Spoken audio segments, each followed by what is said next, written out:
Tarantulas are fairly hardy animals that don't have a lot of illnesses that are natural to them. Their lifespan in captivity for a female is easily into the 20s for those desert species, and that's a testament to the fact that they are hardy creatures. However, as the keeper, you've got to make sure you give it the basic care.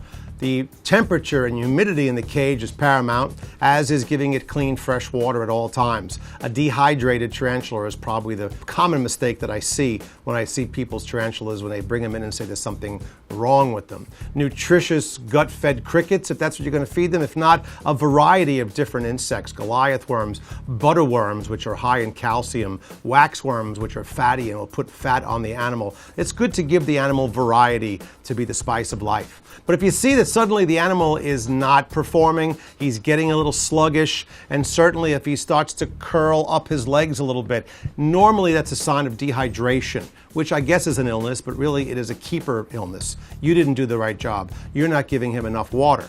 So we can rehab tarantulas that do that. That little bowl that I have here, which I've used today, is the way we do it. We take the tarantula and just put his face, his fangs, right in the water, fill it up to the top, and let him just sit there. They have like a vacuum mouth. They suck in moisture. So that is a way to replenish the bodily fluids inside of the animal, and that's very, very effective. You'll see if the tarantula stopped and he starts to curl, that's the best method. If there's something beyond that, he's not eating, the dehydration didn't work, you might have to take it to a specialist veterinarian to see what else it's going to be. But usually it's not illness. I find most of those sick tarantulas are really keepers making mistakes. Too high, too low of a temperature, wrong humidity, not giving it the proper foods in the proper times and amounts, and most of all, water and fighting dehydration. So if you follow those guidelines and do your homework, you should have an animal, if you get a female, that's good for 15 to 25 years.